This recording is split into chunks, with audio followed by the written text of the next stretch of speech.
देखकर मैं भी कहूंगा कि मेरी नौकरी लगी है। ये मेहनत तुम्हारी है, ये संघर्ष तुम्हारा है, ये परिश्रम तुम्हारा है। ऐसा कौन सा काम है जो आप नहीं कर सकते? बस याद दिलाना है। हनुमान जी को भी आता था उड़ना, हनुमान जी को भी आता था लंका तक जाना, वो भी वीर थे, पर उनको जामवंत ने याद दिलाया कि तेरे में वो बल भरा हुआ है। शिव महापुराण करती क्या है? आपके बल को याद दिलाती कि आप में कितना बल है, आप में कितनी एनर्जी है।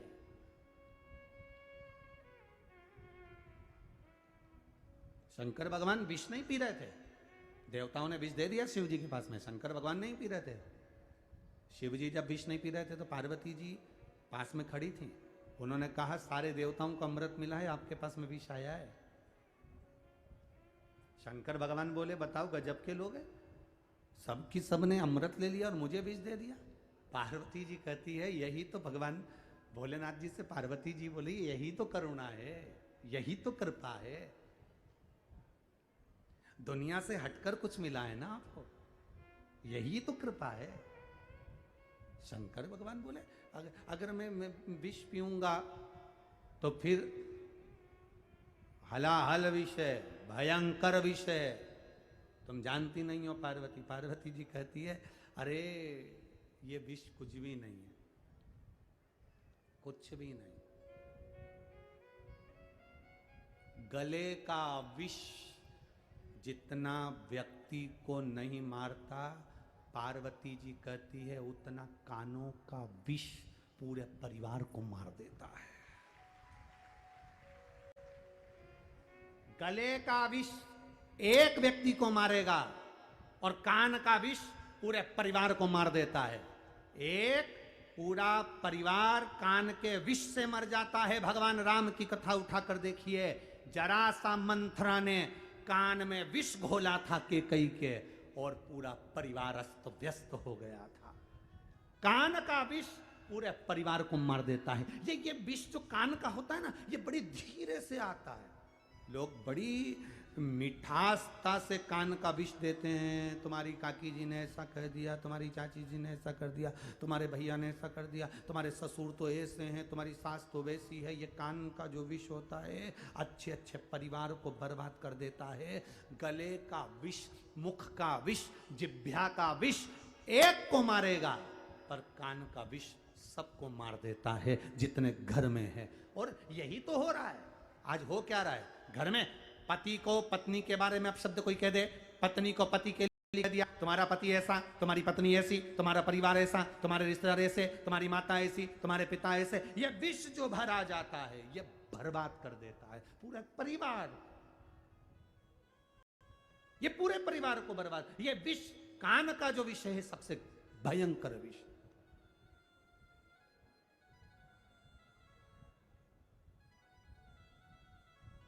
सबसे भयंकर विषय कान का विषय। बरते हैं, जिसे देखो वो कान के अंदर कचरा डाल रहा है, खूब निंदा का कचरा, खूब अपने अपने कान के ऊपर एक, जैसे कान वाले लोग मशीन लगाते हैं, ऐसे दो चीजें बनवा लो। एक ऊपर कान के ऊपर लगाया करो डस्टबिन और नीचे लगाया करो यूज मी। मेरा कान नहीं है, कचरे का डब्बा है। जो आता है चुगली डालकर चले जाता है, जो आता है वो निंदा डालकर चले जाता है, जो आता है वो विष घोल कर चले जाता है। कितना ना जी भर के देखा, ना कोई बात थी, बड़ी आरज़ू थी मुलाकात की। महाराज कहां देखा हमने? माता पार्वती जी ने शिव जी से कहा यह विष कुछ भी नहीं है, पी लो। शंकर भगवान करें पार्वती हलाहल विषय, शिव जी करें हलाहल, पार्वती जी करे पियो। यह विष कुछ नहीं है, कुछ नहीं। अगर बल है तो बड़े से बड़ा कार्य कर सकते हो, अगर बल नहीं है तो कुछ नहीं कर सकते। अगर भगवान ने कोई बड़ी बीमारी भी दे दी ना तो इतनी जल्दी मत हार मत लेना। बहुत सारा कर्जा भी हो गया ना, बहुत जल्दी हार मत मान लेना कि मैं बहुत कर्जे में हो गए, सब बर्बाद हो गया, मैं तो मर जाऊं तो अच्छा, परिवार नष्ट हो गया, कुछ नहीं बचा। ना ना ना, मरना नहीं है।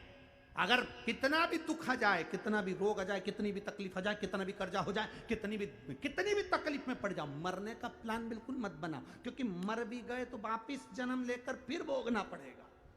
तो एक बार नौकरी पूरी करके जाओ, ड्यूटी पूरी। अगर घर पे खाना बना कर आ गए, बच्चों का टिफिन रख कर आ गए, सारा काम कर कर आ गए, सास को चाय पिला कर आ गए, ससुर की दवाई देकर आ गए, उसके बाद में कथा में आकर बैठ गए, तो कोई तुमको आड़ा टेढ़ा बोलेगा क्या? जम के बोलो जरा। और अगर तुम पूरा फैलारा फेंकला कर, बर्तन पड़े हैं, सामान पड़ा है, सब्जी पड़ी है, भाजी पड़ी है, फ्रिज खुला पड़ा है, लाइट खुली छोड़ दी, पंखा खुला छोड़ दिया, और फिर तुम कथा में जाकर बैठ जाओ, बस अब यहां से जाने के बाद 5 बजे तुम्हारी आरती चालू हो जाएगी। 5 बजे तुम्हारी आरती, यहां आरती विराम, वहां आरती चालू।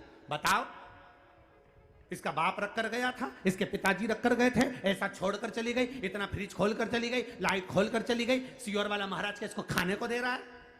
आरती प्रारंभ।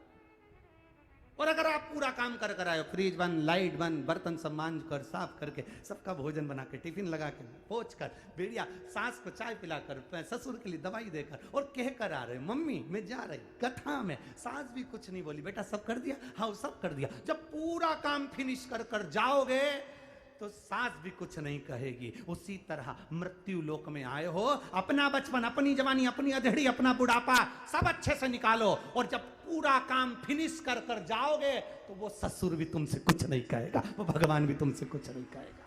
ये सब फिनिश कर कर। और जल्दीबाजी में नहीं, मैं तो अब बहुत परेशान हो गई, मर जाऊं मैं तो आधा काम करके जा, सुन जा, सुन, फिर धक्के मार के नीचे भेज दिया जाएगा। चल वापिस जन्म दो इसको, फिर भोगेगी, फिर भोगेगा। तो क्या मतलब? एक बार दमदार नौकरी कर कर जाओ, पूरी ड्यूटी फिनिश, अपना पूरा होमवर्क जितना काम है सब निपटा के, पूरा होमवर्क निपटा कर फिर अपना काम में। फिर तो तुम कितना भी खेलो ना, माँ भी मना नहीं करती अगर होमवर्क पूरा हो जाए तो। क्यों? होमवर्क हो गया तेरा? हाँ ला दिखा दो जरा, और कॉपी लाकर पूरी दिखा दे, लो लो देखो लो जरा, पूरा होमवर्क पूरा हो गया। हो, ये तो पूरा हो गया। और टीचर ने और कुछ तो नहीं बोला? नहीं, गुड गुड, कुछ नहीं।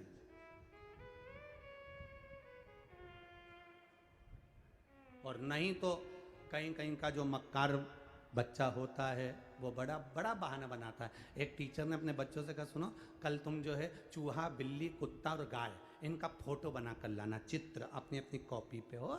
सब बच्चों ने तैयारी कर ली, चूहा, बिल्ली, कुत्ता और बोलो जम के बोलो गाय, सबका चित्र बना। सब ने बनाया। एक आलसी था वो बनाए, एक बैठ गया स्कूल में, टीचर ने सबसे पूछा तुमने बनाया, दिखाओ।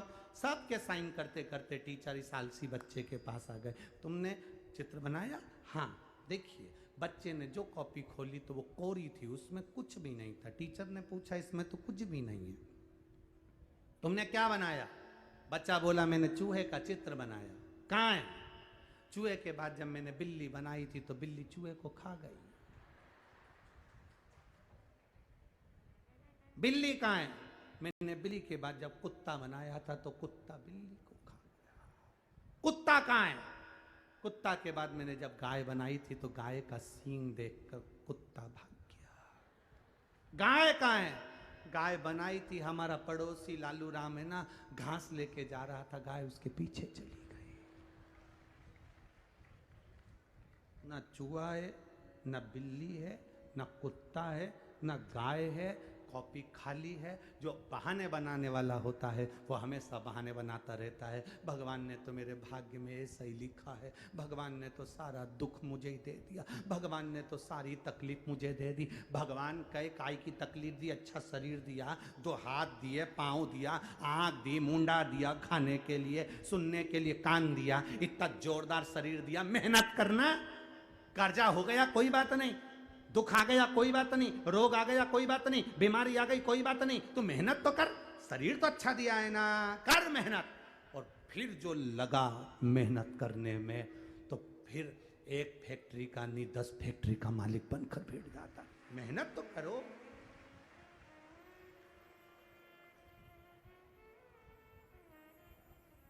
तुम कहो तो उसको जाकर, जिस समय आप उससे जाकर कहोगे तब जीवन का एक आनंद आएगा।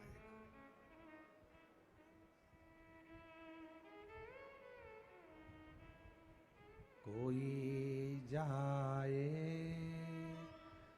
जो काशी में मेरा पैगाम दे जाना। कोई जाए जो काशी में मेरा पैगाम दे जाना।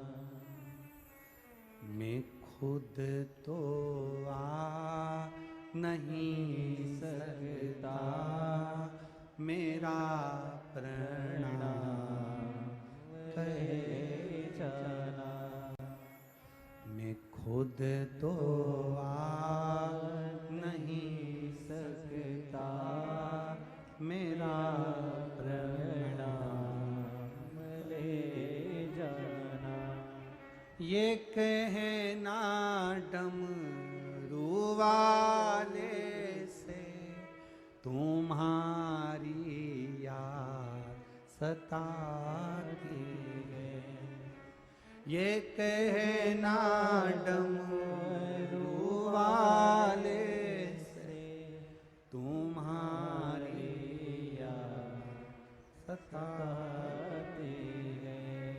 तेरे डमरू की धुन सुन के मैं काशी नगरी आई हूँ। तेरे डमरू की धुन सुन के मैं काशी नगरी आई हूँ।